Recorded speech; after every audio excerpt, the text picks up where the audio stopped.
میخوام راجع به مهاجرت سوال کنم که مهاجرت رو کار شما چه تأثیری داشت؟ این از سوالایی که یه مقدار انتزاعی میشه، چون واقعا نمیدونم اگه مهاجرت نمیکردم کارم چطور میبود. این خیلی جوابش میتونه تخیلی باشه، چون واقعا نمیدونم اگه میموندم چی میشد. دوستی از من میپرسید چند روز پیش که اگه با ذهنیت الانت اون 16 سالگی اون موقع بود ایران ترک میکردیم، گفتم اصلا نمیشه گفت. من اصلا این همه سال و این همه سرم به دیوار کوبیدن و کارهای مختلف کردن داشتم که به اینجا رسیدم. اینو در 16 سالگی اصلا من نمیدونستم داشت. از اون گفتم سوال اشتباهه. آیا برای هنرمند فرق میکنه که کجا زندگی میکنه؟ برای هنرمندای مختلف طبیعتاً شما ممکنه اگه در ایران زندگی کنید به عنوان هنرمند ایرانی یه سری دغدغه‌های فرهنگی براتون کم رنگ‌تر باشه، نه لزوما، ممکنه تا اینکه در خارج زندگی میکنید حس میکنید که یه چیزی یا از دست دادید یا دارید از دست میدید. ممکنه هنرمندی که اینجا زندگی میکنه بیشتر دنبال این باشه که چطوری میشه جهانی شد، به اون جهت بره. بنابراین 100% تاثیر داره، ولی این تاثیرها در هر کسی در انواع مختلفی که کار میکنن به طرز دیگه‌ای خودشون نشون میده.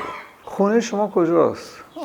آمریکاست، ایرانه؟ ببینید من توی این سالها خیلی این ور اون ور رفتم و اعصاب کشی کردم و با بعضی از دوستام صحبت میکنم، حتی اونایی که اونجان، خیلی هاشون اومدن یه جا موندن، مثلا 20 سال 30 سال یه جا موندن. برای من نمیگم راحت کندن این ور اون ور رفتن، ولی یه طورایی راحته و فکر میکنم این حالت دیگه برای من جا افتاده. یه مقدارش ممکنه که خونه کلی داشته باشم، نمیدونم، ولی انقدر این ور اون ور رفتم که ریشه دار بودن برام یه رویا شده یه طورایی. میدونید خونم کجاست نمیدونم هنوز، یه طورایی میدونم که موجود چند زیستی ام. میدونید اونجا نه کاملا آمریکایی ام، اینجا نه کاملا ایرانی ام، اروپا هم که نه کاملا هیچ کدوم. به اینجا رسیدم که مهمترین چیز در زندگی اینه که آدم بتونه دور و بر خودش یه باغچه‌ای درست بکنه و باغچه سالمی باشه و این بادش به یکی دیگه بخوره. اونم اگه این کارو بکنه به اندازه کافی، اگه انسان‌ها این کارو بکنن شاید گلستان ایجاد بشه. به اینجا رسیدم و ضمن نوع کار من اینه که با اینکه این تاثیرپذیرهای فرهنگی و فاکتورهای دیگه از بیرون میاد تو، یه مقدار خیلی درونگراست، یه مقدار به تو میرم، یه حالت یونیورسالی پیدا میکنه، کلی تره. در کار کسی که بیشتر کارش با مقوله فرهنگ مستقیم‌تر سر و کار داره، خب یه طور دیگه خودش نشون میده. یه نمونه مثال دیگه، مثلا آتلیه هم زیاد عوض کردم اونجا. یه موقعی آدم به دلایل مختلف مجبوره. حتی دوستای آمریکایی هم میگفتن سختت نیست میری اونجا تا جا بیفتی اینا. نه، برای من کار کردن مهمه. جایی تازه که میرم به محض اینکه همه چی جاش مشخص شد میرم این شکلی شروع میکنم کار کردن دیگه. اینکه فضا کاملا جا نیفتاده مهم نیست، مهم اینه که بتونم کار بکنم. بنابراین یه طورایی یه کلبه درون خودمی که با خودم این ور میبرم. خونه خاصی دیگه ندارم.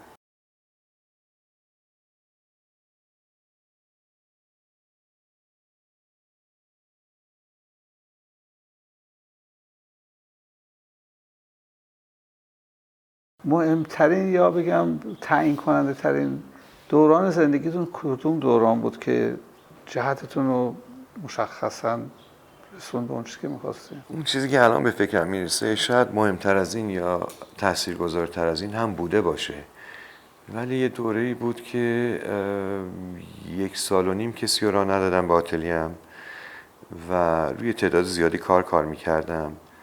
مثل الان هم که فیسبوک باشه که آدم هی عکس بگیره از کارش بذاره دارم روی این کار میکنم. حس کردم که رها شدم و 20 تا کار میکردم روش و اینا مدت‌ها همینطور ادامه داشت، جایی نمیرسید. بعد از حدود 1.5 سال یه دفعه یکی شروع کردن جا افتادن. اون برای من یه نقطه پرش بود. فکر کنم یه چیزی اونجا رفت یه پله بالاتر. از اون موقع رفت کارم در این مرحله دیگه‌ای که هر چی که بعد از اون بوده ادامه همون بوده. بفرمایید که هنر روش زندگیتون چه تأثیری گذاشته؟ خوشبختانه همسری دارم که همیشه حامی کار من بوده و کارم هم دوست داره و میپسنده و میدونم به خاطر این نیست که منو دوست داره واقعا کارو میگیره و میفهمه.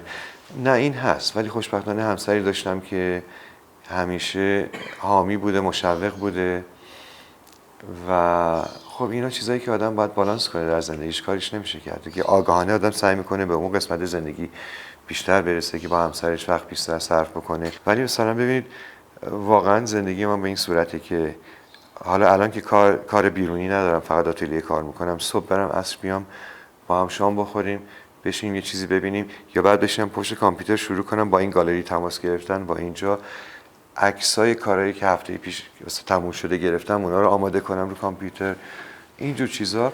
فرداش دوباره این برنامه، فوقش هر چند وقت یه بار مثلا یه کنسرتی بریم و تئاتری چیزی.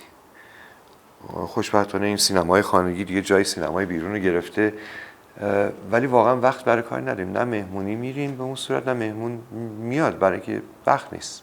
و زندگی هم نیست که شکوه ازش داشته باشم، تا وقتی کارا رو بتونم انجام بدم و خودم سالم باشم که تا حالا بودم راضیم. بزرگترین آرزوتون چیه؟ نمیخوام سنگی خیلی بزرگی باشه که نشه زد، مثلا که صلح جهانی اینا که بعضی آرزو میکنن، گفت حالا فعلا راه هست و ممکنه هیچ وقت بهش نرسیم. درد کمتر باشه در دنیا، درد کمتر ببینم. نمیدونم واقعا به چه چیز امید داری و از چه چیز ناامید؟ این که به چه چیز امید دارم و از چه چیز ناامیدم هر دوش برمیگرده به یک موضوع و آینده بشریت.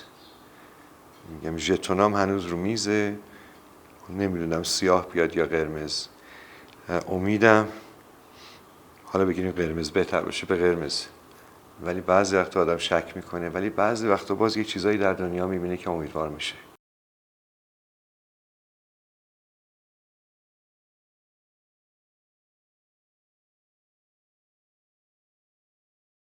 خیال از نظر شما چیه و خلاقیت چیه و رابطه خیال و خلاقیت چیه؟ خیال شاید همین پابند نبودن به جاذبه زمین، پرواز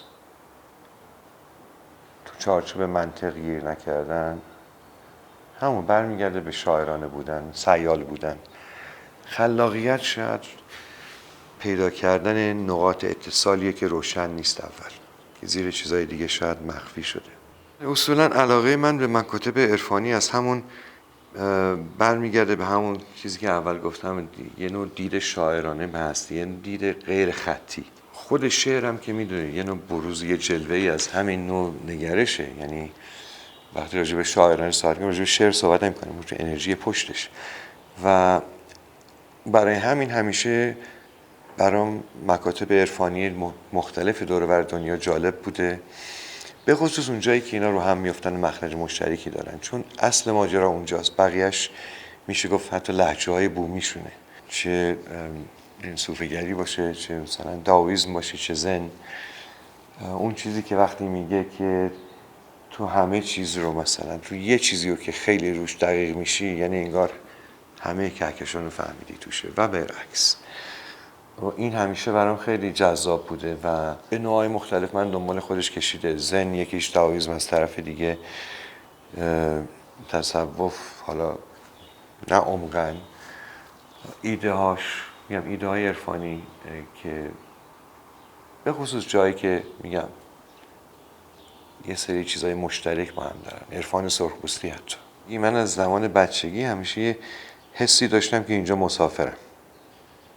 یعنی تو دنیا، یعنی دارم فقط تماشا میکنم میرم و این فقط بخشی از ماجراست. حالا نمیگم روح یا چیز دیگه، ولی به هر حال این فقط یه بخشی از ماجراست و این حس رو از زمان کودکی داشتم.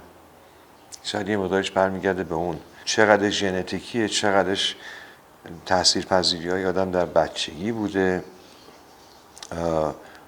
نمیدونم از کجا آمده، ولی همیشه من این گرایش شعری که نه، به سمت شاعرانگی رو داشتم. و این میگم عرفان که میگم من، برای من دقیقا همون دید شاعرانه به هستی، دید غیر خطی، دیدی که ورای زمانه، چون نراتیو و خطی بودن زمان رو تایید و تاکید میکنه، از مارک گذاری میکنه.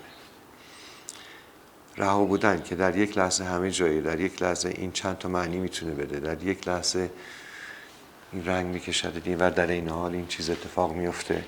این همیشه در من بوده. از کجا آمده رو نمیدونم و شاید هم لازم نباشه بدونم. اصلا به نظر میاد که اصلا کل سیستم کاریش، سبک و سیاق کار شما هم از همینجا نشأت میگیره. کاملا. یا این از اون یا اون از این، نمیدونم کدوم به کدوم از کدوم تغذیه کرده، ولی درسته کاملا به هم ربط داره. بهترین توصیه که تا حالا شنیدین چه توصیه بوده برای کارتون؟ توصیه تکنیکی دارم از یکی از استادام که خیلی برای من مؤثر بود. دوره دانشجویی کارا هنوز سورئالیستی بود و رنگ و روغن و هم تعریف میکرد از کار، هم میگفت خودتو گیر میندازی یه طورایی. گفت یه روح کار رو میکشی ازش بیرون. بعد نصیحتش این بود، گفت اون ضربه قلم آخری هستش که میزنی که همه چی با هم جور شه. گفت نزن.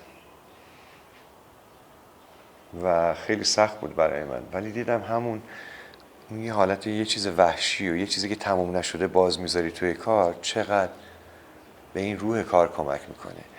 اینو خب بستش دادم، این توی کارام به شکلای دیگه اومد بیرون، ولی این حرفش اصلا تو ذهنم حک شد و خیلی کمک کرد به این.